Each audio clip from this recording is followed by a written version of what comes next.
entrepreneurial spirit is to dream and to do. We are Building America. Our Building America segments features all kinds of people, anybody who's dreaming and doing. A lot of them happen to be businesses for profit. We've told you about great companies, and thank you so much for supporting all of them. But some of them are also nonprofits. Some are just individuals that are helping other people. One of those today is Michelle Marks from Enpuzzlement. Hi, Michelle. How are you? Hi, I'm doing great. How are you this morning? Doing well. What is Enpuzzlement? And it's Enpuzzlement? Is that right? Okay. It's kind of a unique name. It is broken down into three parts, where N means to cause, puzzle means to exercise your mind, and ment means to achieve a result. So it kind of is the essence of what we are, of encouraging people to really think about what they want to do and how they want to do it and how they want to affect and encourage others. Okay, so give me some specifics about what Enpuzzlement does. And it's Enpuzzlement.org, by the way, if people want to see. Well, essentially, we are a resource warehouse located in Toledo, Ohio. And what we are is a resource hub where companies and organizations that have items that can be canned goods, it can be dry goods, hygiene items and stuff that they're not able to use in their retail business. It could be because of overrun, because they're changing labels and stuff, where most of this stuff would end up being put into the landfill. They're able to donate it to us. We house it in our facility, and then all the organizations here in Toledo and in Michigan and Cleveland and stuff can come to us to be able to get things that they need to be able to help their community. So you get a lot of people that are doing food pantry work. You get people that are doing community dinners. You get organizations like schools and Boy Scouts that just want to do something good by passing out groceries or making up hygiene packs and going downtown and passing them out. We allow people to do whatever it is that they want to do. So it's not really that when people come to us that they're coming to help Enpuzzlement specifically. It's that they're coming to us for Enpuzzlement to help them do whatever it is that they want to do. If they are really passionate about homeless puppies, then we can help them give them dog food and cat litter, and whatever. So it's really encouraging people to serve the way that they were designed and what they're passionate about and let them do it. That's kind of a different take on it, because most nonprofits or charities or whatever class you want to, the people want to put you in, is very targeted and very direct. Yours is more of a connecting people together. So if you have stuff, you can give it to us, and then we will connect it with people who have an idea of something they want to do to help somebody, some way. Absolutely. And when people come in, it's always like, well, what can we do to help you? And you always turn the tables on. I don't need you to help me do anything. I'm here to help you do whatever it is that you want to do. And most of them sit there with a blank look on their face, because it's never really asked, let me serve you. And, but once they get into it and stuff, it has been really unique to see some of the organizations and the people that have come in, when you give them that freedom to do what their heart wants to do, of how they just run with it and how it changes a lot of things. Now, where did you come up with this idea? What was the inception of Enpuzzlement? Well, we are a totally private, family-run organization, so we don't have any paid staff or anything like that.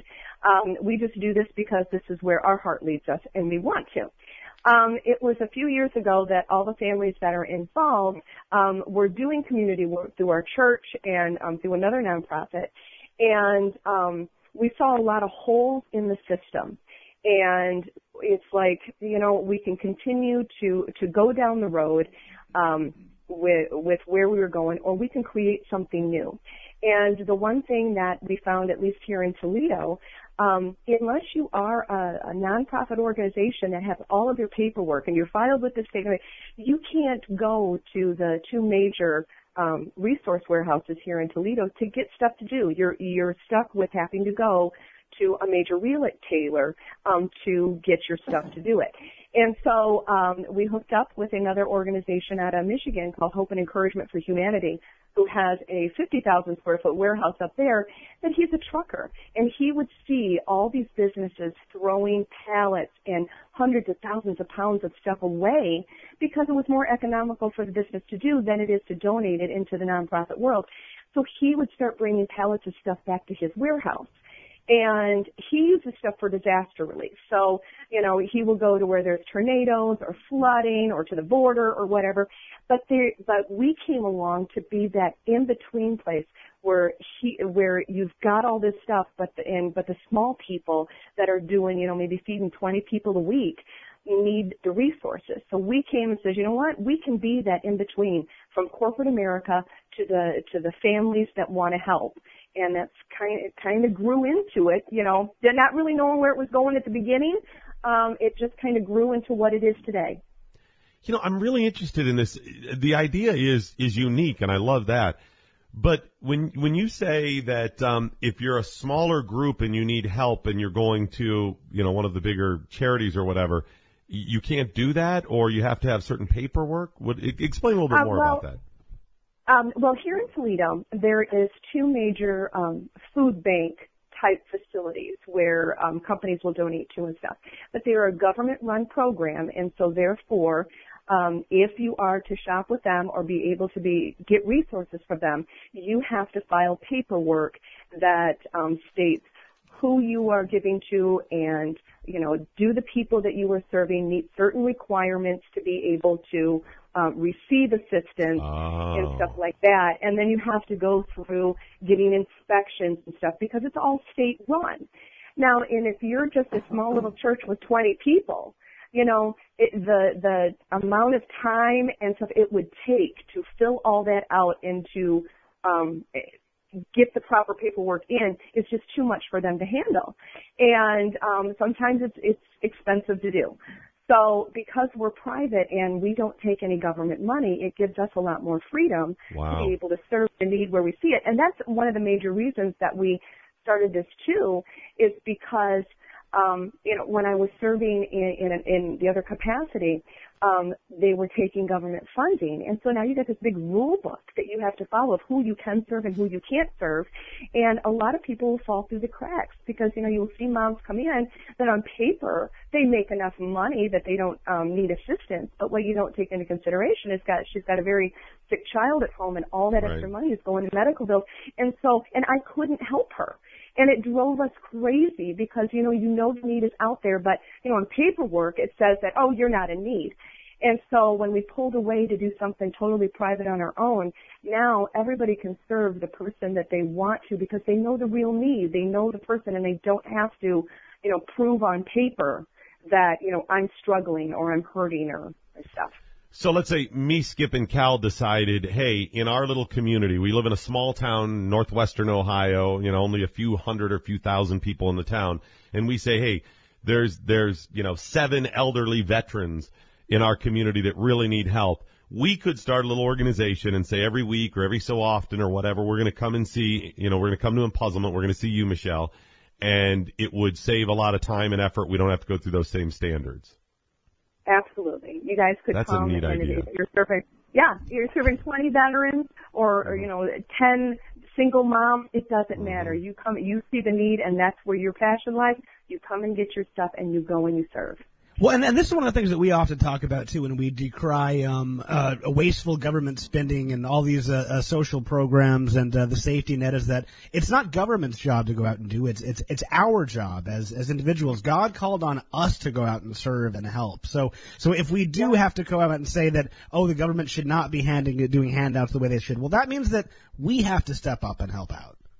Yeah, absolutely. You know, and we really try to encourage one-on-one serving, where when I was at the food bank, you know, when you got 500 people in line, they become numbers, they become faceless. You know, I'm just throwing food to people. Next. Yeah, exactly.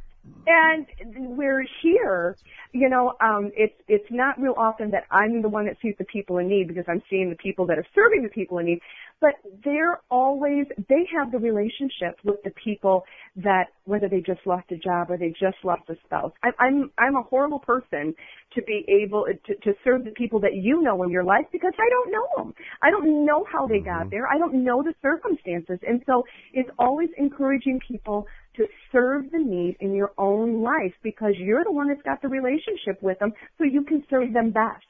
You know what, Michelle, that is a great point because this is often lost with people who have great intentions. And again, this is one of the failures of government doing and people who support government.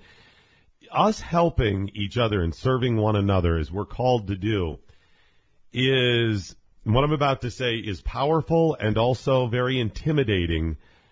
You have to be emotionally available. You have to emotionally connect and feel your brother and sister's pain and struggles and open up that door. And I say it's scary and it's powerful because, man, it becomes overwhelming real quick for you. You'll open that door just a little bit.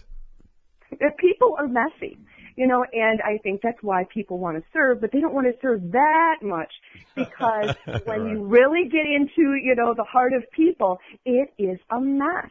It's a beautiful mess, but it requires you being available, people being dedicated, and you loving people where they're at. And that is a difficult thing to do. That's a wonderful point. I wish you all the luck in the world. If you guys need any help from us, please let us know. We'll help where we can. If if you need some information, you need us to connect you with somebody else, we're happy to give you the publicity. Please let us know, Michelle, okay? Fantastic. Thank you so much for taking the time to talk to me this morning. Absolutely. Thanks so much. It's Michelle Marks from Enpuzzlement, and it's enpuzzlement.org. I tweeted out, and I think you did as well, Skip. Is that right? Yeah, I did. That part's really interesting. That's lost so much that it's not just about taking the $10 and handing it over to the person. That's great. Don't get me wrong.